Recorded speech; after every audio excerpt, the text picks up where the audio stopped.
सिर्फ 30 साल की थी नीलम जब एक कार हादसे में उसके पति की मौत हो गई। उसकी गोद में था उसका 4 साल का बेटा और ढेर सारी जिम्मेदारियां। नीलम को सजने संवरने और अच्छे कपड़े पहनने का बहुत शौक था, लेकिन पति की मौत क्या हुई, नीलम की तो जैसे दुनिया ही बदल गई। मेरे बेटे को गुजरे हुए अभी 1 साल भी नहीं हुआ और तूने गुलाबी रंग का कुर्ता पहना हुआ है। तुझे अपने पति के जाने का जरा भी गम नहीं है क्या? ऐसी बात नहीं है मम्मी जी, लेकिन पूरी जिंदगी सिर्फ रोकर तो नहीं गुजारी जा सकती ना। तो क्या करेगी?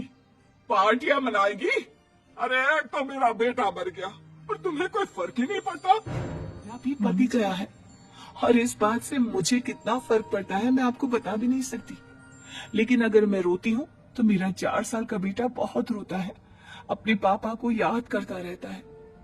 उसे दिखाने के लिए ही सही मेरा ठीक से रहना बहुत जरूरी है। कुछ दिनों के बाद, मम्मी जी मैं नौकरी करना चाहती हूँ। लेकिन उसकी क्या जरूरत है? यहाँ घर में रह रहकर मेरा दम घुटता है। पूरा दिन मुझे अपने पति की याद आती है। कुछ देर के लिए ही सही घर से बाहर जाऊंगी तो शायद कुछ अच्छा लगे। ठीक है, जैसा तुम्हारा मन करता है वैसा करो, लेकिन ध्यान रखना ये ज्यादा चटक मटक रंगों के कपड़े पहनकर घर से बाहर जाने की जरूरत नहीं है, वरना दुनिया हमारे बारे में बातें करेंगी। अपनी सास की बात मानकर सफेद रंग के कपड़े पहनकर ऑफिस जाना शुरू कर देती है। ऑफिस में नीलम की एक सहेली बनती है, दिव्या। नीलम, तुम हमेशा ये सफेद कपड़े पहनकर क्यों आती हो? दिखने में इतनी सुंदर हो, जॉब करती हो, तुम्हें अच्छे से रहना चाहिए। तुम्हें तो पता ही है, 1 साल पहले मेरे पति की मौत हो गई और इसीलिए मेरे ससुराल वालों ने कहा है कि मुझे सिर्फ सफेद कपड़े ही पहनने चाहिए, वरना लोग मुझे गलत समझेंगे। लोगों के हिसाब से तो अपनी जिंदगी जीना ही गलत है, लेकिन तुम कब तक ऐसे रहोगी? जो हो गया उसे भूल जाओ। मेरा भी बहुत मन करता है कि तुम लोगों की तरह रंगीन कपड़े पहनूं, अच्छे कपड़े पहनकर तैयार होकर रहूं, लेकिन फिर मोहल्ले वाले और रिश्तेदार मेरे बारे में उल्टी सीधी बातें बनाने लगते हैं। देखो, तुम जॉब करती हो, तुम्हें लोगों की बातों की परवाह नहीं करनी चाहिए। अगले दिन नीलम उठती है और रंगीन कपड़े पहन लेती है। ये देखकर नीलम की सास को गुस्सा आ जाता है। देखो बहू, तुम्हें समझाया था ना, अब तुम विधवा हो, तुम्हें ऐसे रंगीन कपड़े नहीं पहनने चाहिए। मम्मी जी, अगर मेरे पति की मौत हो गई तो इसमें मेरी क्या गलती? और सफेद कपड़े पहनने से आखिर क्या हो जाएगा? क्यों नहीं पहन सकती मैं रंगीन कपड़े? क्योंकि सफेद रंग विधवाओं के लिए बना है और तुम्हें रंगीन कपड़े पहनने का अब कोई हक नहीं है। तभी वहाँ पर नीलम की सहेली दिव्या आ जाती है। वो नीलम की सास की सारी बातें सुन लेती है। आंटी जी, विधवा होने का मतलब ये तो नहीं कि इंसान अपनी जिंदगी जीना छोड़ दे और रंगीन कपड़े पहन लेने से क्या हो जाएगा? एक विधवा लड़की बाकी के सारे काम तो करती है ना, खाना खाती है, घर के काम करती है, फिर रंगीन कपड़े क्यों नहीं पहन सकती? वो इसलिए ताकि विधवा होने के बाद किसी दूसरे आदमी की नजर में ना आए। अरे रंगीन कपड़े पहनेगी तो सुंदर लगेगी, आकर कहेगी मुझे दूसरी शादी करनी है, तब हम क्या करेंगे? हाँ तो ठीक है ना, इसमें गलत क्या है? एक विधवा को अपनी जिंदगी जीने का पूरा अधिकार होता है, नीलम को भी है। चलो नीलम, तुम यही कपड़े पहनकर मेरे साथ चलो। नीलम रंगीन कपड़े पहनकर अपनी सहेली दिव्या के साथ ऑफिस चली जाती है। कुछ इसी तरह दिन बीतने लगते हैं, लेकिन अब पति के जाने के बाद नीलम बहुत उदास रहने लगी थी। क्या बात है, तुम इतनी उदास क्यों रहती हो? देखो, नए दोस्त बनाने चाहिए, लोगों से बात करनी चाहिए। तुमने देखा ना, कितनी मुश्किल से सफेद रंग के कपड़ों से मुक्ति मिली है, और अब रंगीन कपड़े पहनूंगी, दोस्त बनाऊंगी तो समाज मुझे वैसे ही जीने नहीं देगा। इस मामले में तुम्हें समाज की परवाह नहीं करनी चाहिए नीलम। लोगों का काम क्या है, बातें बनाना ही तो है। कुछ दिनों के बाद नीलम के ऑफिस में एक लड़का आता है। उसका नाम अमर था। वो धीरे धीरे नीलम को पसंद करने लगता है और एक दिन वो नीलम से कहता है, नीलम, तुम मुझे बहुत अच्छी लगती हो, मैं तुमसे शादी करना चाहता हूँ। लेकिन अमर, मैं एक विधवा हूँ और मेरा 4 साल का एक बच्चा भी है, मैं तुमसे शादी नहीं कर सकती। मुझे तुम्हारे विधवा होने से कोई फर्क नहीं पड़ता। मुझे तुम एक अच्छी इंसान लगी और इसीलिए मुझे तुमसे शादी करनी है। लेकिन मुझे मेरी फैमिली से इस बात की परमिशन कभी नहीं मिलेगी। तुम उसकी चिंता मत करो, मैं तुम्हारे घर आकर बात करूंगा। कुछ दिनों के बाद अमर नीलम के घर पहुंचता है। नमस्ते आंटी जी, मैं अमर हूँ। मैं आपकी बहू नीलम से शादी करना चाहता हूँ। मुझे तो पहले से पता था। पहले तूने विधवा वाला सफेद रंग छोड़कर ये रंग बिरंगी कपड़े पहनने शुरू किए और अब तेरा चक्कर भी चल रहा है। नहीं मम्मी जी, आप गलत समझ रही हैं। मैंने ऐसा कुछ नहीं किया। अगर ऐसा कुछ नहीं किया तो फिर कौन है ये लड़का? और यहाँ हमारे घर तेरे साथ शादी करने की बात करने क्यों आया है? आप नीलम को गलत समझ रही हैं। मैं नीलम को पसंद करता हूँ और उससे शादी करना चाहता हूँ। उससे मुझ चले जाओ हमारे घर से। हमारे यहाँ पर विधवा बहुओं की शादियां नहीं करवाई जाती। समझ में आई बात? अमर वहां से चला जाता है और नीलम की सास उसे बहुत उल्टा सीधा सुनाती है। कुछ दिनों के बाद पड़ोस में एक शादी होती है। वहां पर सारी औरतें तैयार होकर आती हैं। नीलम की सास भी उसे वहां पर चलने के लिए कहती है। नीलम सफेद रंग के कपड़े पहनकर अपनी सास के साथ वहां पर जाती है, क्योंकि ऐसा उसकी सास ने कहा था। पर सारी औरतें काफी सुंदर तैयार होकर आई थी। देखो तो मेरी साड़ी का कलर कितना सुंदर है, तुम्हें पसंद आया? और ये देखो मेरे कंगन, पिछले महीने ही दिलवाया था मेरे पति ने। कितना अच्छा डिजाइन है ना? अरे तुम्हारी मेहंदी तो दिखाओ, रंग तो बहुत सुंदर आया है। लगता है तुम्हारा पति बहुत प्यार करता है तुमसे। और नहीं तो क्या। और वैसे भी ना, मुझे मेहंदी का ये लाल रंग बहुत पसंद है। अरे जरा उधर तक देखो, ये नीलम वहां पर क्या कर रही है? हम सबके बीच में विधवा का क्या काम? अरे इसका यहाँ है। इसकी सास को इतना भी नहीं पता कि इसे यहाँ नहीं लाना चाहिए था। ऐसे सफेद कपड़े पहनकर बैठी हुई है, दूर से पता चल रहा है कि उसका पति मर गया। नीलम की सास ये सारी बातें सुन लेती है और फिर अपनी बहू के उदास चेहरे की तरफ देखती है। नीलम की सास को इस बात का एहसास होता है कि उसने अपनी बहू के साथ अच्छा नहीं किया। घर आने के बाद, नीलम, जरा मेरे पास आना बेटा। क्या हुआ मम्मी जी? मुझसे कोई गलती हुई है क्या? लो बेटा, बहुत सुंदर सुंदर और रंगीन साड़ियां हैं। ये सब तुम्हारे लिए। और सुनो, वो जो लड़का उस दिन घर आया था ना, क्या नाम था उसका? अमर।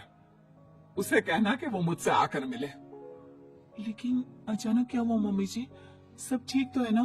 आप ये कपड़े मुझे क्यों दे रही है? और अमर से क्या काम है? बेटा, मेरे बेटे की मौत के बाद भी तुम मेरा इतना ख्याल, नौकरी करती हो, पैसे कमाती हो। आज जब उस शादी में मैंने दूसरे लोगों की बातें सुनी, तब मुझे इस बात का एहसास हुआ कि विधवा होने के बाद भी तुम्हें जीने का अधिकार है। मम्मी जी, मैं कुछ समझी नहीं। देखो बेटा, जो चला गया वो चला गया, लेकिन आज के बाद तुम रंगीन कपड़े पहनोगी, खुश होकर रहोगी। और हाँ, मैं खुद तुम्हारी शादी अमर के साथ करवाऊंगी। लेकिन मम्मी जी, आप ये सब क्यों कर रही हैं?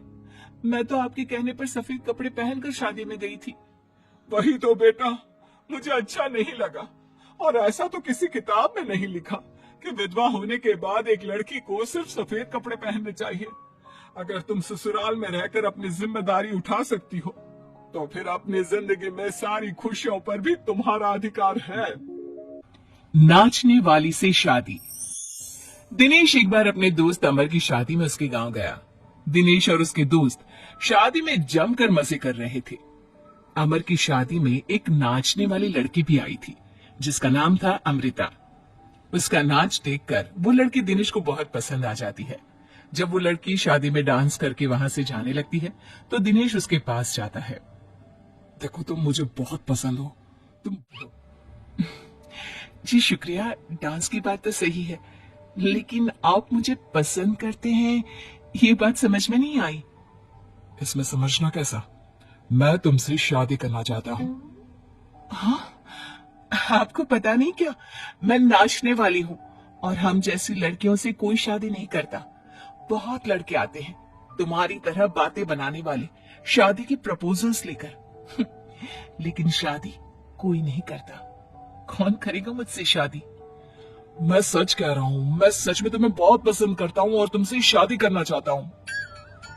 मुझे तुम्हारी बात पर बिल्कुल भरोसा नहीं। अगर तुम सच में मुझसे शादी करना चाहते हो तो अपने माँ बाप को साथ में लेकर आना। मैं तुम्हें यहीं इसी गांव में मिलूंगी, ये मेरा पता है। शादी होने के बाद दिनेश अपने घर लौट आता है। अपनी माँ के पास जाकर कहता है, माँ, मैं अमृता नाम की एक लड़की को बहुत पसंद करता हूँ, उससे शादी करना चाहता हूँ। अरे बेटा, लेकिन ये अमृता है कौन? किसकी बेटी है? घर बार है, कुछ बताओ भी, बस सीधे आकर शादी की बात कर रहे हो। वो क्या है ना, वो लड़की एक नाचने वाली लड़की है। मेरे दोस्त अमर की शादी में मैंने उसे नाचते हुए देखा था। क्या? नाचने वाली लड़की? नहीं नहीं नहीं, नाचने वाली लड़की को हम अपने घर की बहू नहीं बना सकते। लेकिन माँ, मैंने उससे वादा किया है, मैं उसी से शादी करूंगा। वादा करने से पहले अपने माँ बाप से पूछना जरूरी नहीं समझा? किसी भी नाचने वाली को ऐसे शादी का वादा करके चले आए।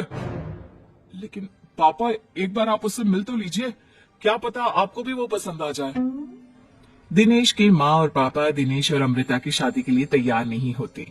एक दिन दिनेश के मम्मी पापा अपने गांव से बाहर कहीं जा रहे होते हैं। तभी अचानक से एक गाड़ी वाला दिनेश के पापा के स्कूटर को टक्कर मारकर चला जाता है। दिनेश के मम्मी और पापा दोनों सड़क पर घायल होकर गिर जाते हैं। तभी वहां अमृता आती है। अरे अंकल आंटी, आपको तो बहुत चोट लगी है, चलिए मैं आपको हॉस्पिटल लेकर जाती हूँ। अमृता दिनेश के मम्मी और पापा को हॉस्पिटल में एडमिट करवा देती है और उनका ख्याल रखती है। जब दिनेश हॉस्पिटल पहुंचता है, अमृता, तुम यहाँ क्या कर रही हो? तो क्या पापा है, वहां सड़क पर उनका एक्सीडेंट हो गया था, इसलिए मैं यहाँ हॉस्पिटल में लेकर आ गई। क्या ये वही लड़की है बेटा जो तुम्हें पसंद थी? हाँ माँ, यही तो है अमृता, जिसके बारे में मैंने आपसे बात की थी। हमारी सोच गलत थी। ये लड़की तो बहुत अच्छी है और हम तुम्हारी इससे शादी करवाने के लिए अब बिल्कुल तैयार हैं। उसके बाद दिनेश और अमृता की शादी हो जाती है। अमृता एक नाचने वाली थी और इसलिए वो किसी भी तरह की आवाज पर नाचना शुरू करती थी। एक दिन जब वो किचन में खाना बनाते वक्त झूम झूम कर नाच रही थी। अरे बहू, तुम यहाँ किचन में खड़ी होकर डांस क्यों कर रही हो? यहाँ कौन सा गाना बज रहा है? मम्मी जी, वो कुकर की सीटी का म्यूजिक है ना, बस उसी पर डांस कर रही थी। आप भी सुनिए ना, कितना अच्छा म्यूजिक है। अरे अब कुकर की सीटी पर कौन डांस करता है? अजीब नाचने वाली बहू मिली है। माना दिल की अच्छी है, लेकिन कुकर की सीटी पर भी नाचती है। भगवान भला करे। कुछ दिनों बाद दिनेश के पड़ोस वाले घर में कंस्ट्रक्शन का काम चल रहा था और सारा दिन मजदूरों के हथौड़े चलाने की आवाज आती रहती। उस आवाज की वजह से अमृता घर का सारा काम छोड़कर डांस करती रहती। ये देखकर दिनेश के पापा कहते हैं, बेटा, तुम नाचने वाली बहू तो ले आए, लेकिन ये तो हथौड़ों की आवाज पर भी डांस करती है। और बेटा, अपने घर का काम बिल्कुल छोड़ दिया है, सारा दिन बस मजदूरों के औजारों की आवाज पर डांस करती रहती है। कल मैंने एक गिलास पानी मांगा था तो मुझसे कहती है, पापा बाद में देती हूँ, अभी तो डांस कर रही हूँ मैं, डिस्टर्ब मत करो। माँ पापा, आपकी बात सही है। अमृता के ऊपर तो डांस करने का नशा कुछ ज्यादा ही सवार हो गया है। लगता है इसके पुराने काम का भूत इसके सिर में फिर से घुस गया है। अरे लेकिन बेटा, हम क्या करें? अब ये पूरा दिन इसी तरह नाचती रहेगी तो कुछ अजीब नहीं लगेगा? एक दिन दिनेश और उसका परिवार जंगल में पिकनिक मनाने जाने का प्लान करता है। दिनेश, उसकी पत्नी अमृता और माँ बाप चारों मिलकर जंगल में पिकनिक मनाने पहुंच जाते हैं। लेकिन तभी वहां पर जंगल के लोग उन्हें घेर लेते हैं। अरे क्या मुसीबत है ये? कौन है ये लोग? ये तो हमें जिंदा जलाकर खा जाएंगे, अब हमें कौन बचाएगा? सही कहती हूँ माँ, ये तो जंगली लोग हैं, ये हमें जिंदा नहीं छोड़ने वाले। अरे, डरने से बेहतर होगा कि हम अपने आप को बचाने का कोई उपाय सोचें।